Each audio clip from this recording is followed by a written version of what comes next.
ഓണക്കാലമായാൽ പൊതുവെ ഈ തോവാളയിലൊക്കെ പോയാണ് എല്ലാവരും പൂക്കളത്തിനുള്ള പൂ എടുക്കാറുള്ളത്. എന്നാൽ ഒരു മിനി തോവാള തന്നെ ഇങ്ങ് തിരുവനന്തപുരത്ത് ഉണ്ടെന്ന് പറഞ്ഞാൽ നിങ്ങൾക്ക് വിശ്വസിക്കാൻ പറ്റുമോ? പക്ഷേ അങ്ങനെയൊന്നുണ്ട്. എന്തായാലും തിരുവനന്തപുരം കാഞ്ഞിരംകുളത്തെ ആ മിനി തോവാള എന്താണ് എന്ന് നമുക്കൊന്ന് കണ്ടുവരാം. തമിഴ്നാട് തോവാള കഴിഞ്ഞാൽ പിന്നെ തിരുവനന്തപുരം കാഞ്ഞിരംകുളമാണ് ഓണപ്പൂക്കളുടെ പ്രധാന കേന്ദ്രം എന്ന് പറയുന്നത്. ഓണം എത്തിയതോടെ വിപണിയും സമൃദ്ധിയായി നടന്നുകൊണ്ടിരിക്കുകയാണ്. ഈ തോവാളയ്ക്ക് ശേഷമുള്ള കാഞ്ഞിരംകുളത്തെ ഓണപ്പൂ വിപണി നമുക്ക് നോക്കി വരാം.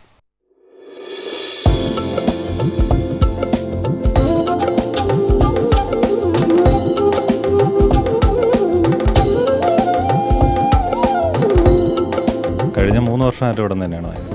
വിലക്കുറവ് ഒരു ഫാക്ടറാണ്, എന്നാലും ഫ്രഷ് ആയിട്ടുള്ള സാധനം എപ്പോഴും ഇവിടെ നിന്ന് കിട്ടാറുണ്ട്. അപ്പോൾ ഇതുവരെ തോവാള പോയിട്ടില്ല, പക്ഷേ അതേ വിലയ്ക്ക് തന്നെ ഇവിടെ കിട്ടുന്നതാണ് പുറമേ ഉള്ളവരിത്. അതുകൊണ്ട് നമ്മൾ സ്ഥിരം ഇവിടെ നിന്ന് വാങ്ങിക്കും. വാടാമല്ലി വാങ്ങിച്ചു, ജമന്തി, അരളി, അങ്ങനെ എല്ലാ പൂ വാങ്ങിച്ചിട്ടുണ്ട്.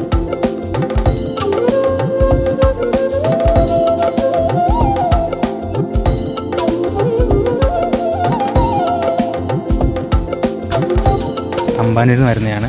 നാളെ ഞങ്ങൾ ഓണപ്പരിപാടിയാണ്. അപ്പം ഇവിടെ വന്നിട്ട് നമ്മൾ എല്ലാ വർഷവും എടുക്കുന്നതാണ്. ഡിമാൻഡ് കൂടിയ മഞ്ഞ ബന്തിയും ഓറഞ്ച് ബന്തിയും ഇല്ലാണ്ട് നമുക്കൊരു ഓണം ഇല്ലല്ലോ. പിന്നെ സ്പെഷ്യലായിട്ട് പിന്നെ ലോട്ടസ് എടുത്തിട്ടുണ്ട്, പിന്നെ അരളിപ്പൂ, റോസ് എല്ലാം തന്നെ കുറച്ചായിട്ട് എടുത്തിട്ടുണ്ട്.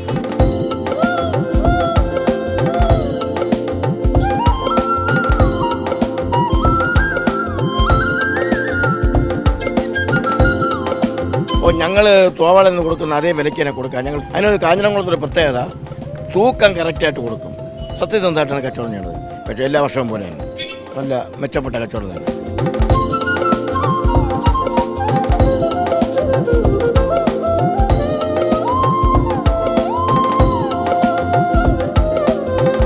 പിച്ചിമുല്ലയാണ് എക്കാലവും വില കൂടുതൽ.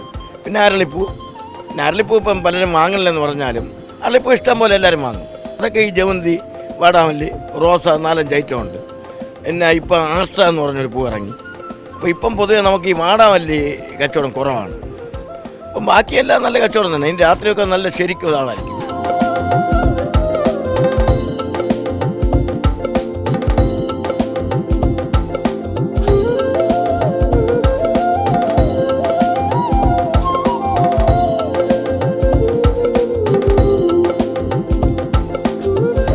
റെഡിമെയ്ഡ് പൂക്കളവും എത്തിയാലും ഓണപ്പൂ വാങ്ങാനുള്ള തിരക്ക് ഇങ്ങനെ തുടർന്നുകൊണ്ടേയിരിക്കുകയാണ്. ഇനി ദിവസങ്ങൾ മാത്രമാണ് തിരുവോണത്തിനായുള്ളത്. അതിനായുള്ള ഒരുക്കത്തിൽ തന്നെയാണ് എല്ലാവരും ഉള്ളത്. അങ്ങനെ നല്ലൊരു ഓണം ആഘോഷിക്കാനുള്ള തിരക്കിലാണ് നാടും നഗരവും. ക്യാമറമാൻ സജു കാഞ്ഞിരക്കുളത്തിനൊപ്പം മാനസ മനോജ്, കൈരളി ന്യൂസ്, തിരുവനന്തപുരം.